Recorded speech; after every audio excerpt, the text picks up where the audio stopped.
ಭಾರಿ ಮಳೆಯಿಂದಾಗಿ ಬಾಗಲಕೋಟೆಯಲ್ಲೂ ಕೂಡ ಅವಾಂತರ ನಿರ್ಮಾಣ ಆಗಿದೆ.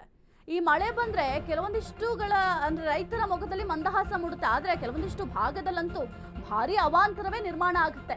ಮಳೆ ಪ್ರವಾಹಕ್ಕೆ ಜಿಲ್ಲೆಯಲ್ಲಿ 321 ಮನೆಗಳು ಜಖಮಾಗಿದೆಯಂತೆ. ನೋಡಿ, ಇಲ್ಲಿ ಬಾಗಲಕೋಟೆ ಆಗಿರಬಹುದು, ಇಳಕಲ್ ಮತ್ತು ಮಹಾಲಿಂಗಪುರ, ಇಲ್ಲಿ ಸಾಕಷ್ಟು ಅವಾಂತರವನ್ನೇ ಸೃಷ್ಟಿ ಮಾಡಿಬಿಟ್ಟಿದೆ ಈ ಮಳೆ.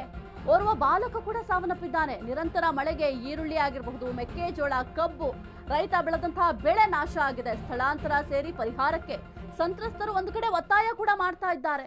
ಓರ್ವ ಬಾಲಕ ಸಾವನ್ನಪ್ಪಿದ್ದಾನೆ. ಹಲವರು ಆಸ್ಪತ್ರೆ ಪಾಲಾಗಿದ್ದಾರೆ. ನೀವು ದೃಶ್ಯಾವಳಿಯಲ್ಲಿ ಗಮನಿಸ್ತಾ ಇದ್ದೀರಾ. ಈ ಮಳೆ ಬಂದ್ರೆ ರೈತರಿಗೆ ಖುಷಿ ಆಗುತ್ತೆ. ಆದ್ರೆ ಈ ರೀತಿಯ ಮಳೆ ಆದ್ರೆ ಏನಾಗಬೇಕು ರೈತರ ಪರಿಸ್ಥಿತಿ? ಪಾಪ ರೈತ ಸಾಲ ಸೋಲ ಮಾಡಿ ಬೆಳೆಯನ್ನ ಬೆಳೆದಿರ್ತಾರೆ. ಮೆಕ್ಕೆಜೋಳ ಆಗಿರಬಹುದು, ಈರುಳ್ಳಿ ಆಗಿರಬಹುದು, ಇನ್ನು ಕೆಲವೊಂದಿಷ್ಟು ಬೆಳೆಯನ್ನ ಬೆಳೆದಿರ್ತಾರೆ. ಆ ಬೆಳೆಗಳೆಲ್ಲವೂ ಕೂಡ ಈಗ ನಾಶ ಆಗಿದೆ.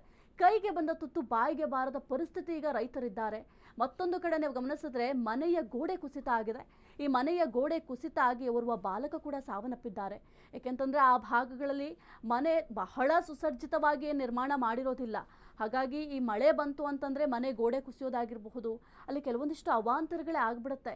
ರೈತರು ಮಳೆ ಬರಲಪ್ಪ, ಮಳೆ ಬಂದ್ರೆ ನಮ್ಗೆ ಅಟ್ಲೀಸ್ಟ್ ಬೆಳೆಗೆ ಹೆಲ್ಪ್ ಆಗುತ್ತೆ ಅಂತ ಯೋಚನೆ ಮಾಡ್ತಾ ಇದ್ರು. ಆದ್ರೆ ಈಗ ನೋಡಿ ಯಾವ ಪರಿಸ್ಥಿತಿ ಇದೆ. ಇದು ಬಾಗಲಕೋಟೆಯ ಪರಿಸ್ಥಿತಿ. ಬರೀ ಕೇವಲ ಬಾಗಲಕೋಟೆ ಅಷ್ಟೇ ಅಲ್ಲ, ಬೇರೆ ಬೇರೆ ಕಡೆಯೂ ಕೂಡ ಇದೇ ರೀತಿ ಮಳೆಯಾಗಿದೆ, ಇದೇ ರೀತಿ ಅವಾಂತರ ಸೃಷ್ಟಿಯಾಗಿದೆ. ಇನ್ನು ಕೆಲವೊಂದಿಷ್ಟು ಮನೆಗಳು ಯಾವ ರೀತಿ ಇರುತ್ತೆ ಅಂದ್ರೆ ತಗ್ಗು ಪ್ರದೇಶದಲ್ಲಿ ಮನೆಯನ್ನು ನಿರ್ಮಾಣ ಮಾಡಿರ್ತಾರೆ.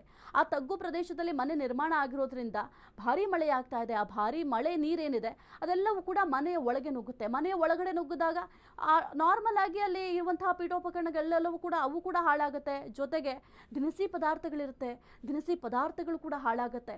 ಆಗ ಅವ್ರು ತಿನ್ನೋಕ್ಕೂ ಕೂಡ ಬಹಳ ಕಷ್ಟ ಆಗುತ್ತೆ. ಸ್ವಲ್ಪ ಜಿಲ್ಲಾಡಳಿತ ಎಲ್ಲಿ ಏನೆಲ್ಲ ಅನಾಹುತ ಆಗಿದೆ ಅದೆಲ್ಲವನ್ನು ಕೂಡ ಗಮನಿಸಬೇಕಾಗುತ್ತೆ. ಅದೆಲ್ಲವನ್ನ ಗಮನಿಸಿ ಯಾರಿಗೆ ಆಹಾರ ಪೂರೈಕೆ ಮಾಡಬೇಕು, ಕುಡಿಯುವ ನೀರಿಗೂ ಕೂಡ ಸಮಸ್ಯೆ ಆಗುತ್ತೆ. ಯಾಕೆಂದರೆ ಚರಂಡಿ ನೀರು ಮನೆಗೆ ಸೇರಿದಾಗ ಏನಾಗಬೇಕು?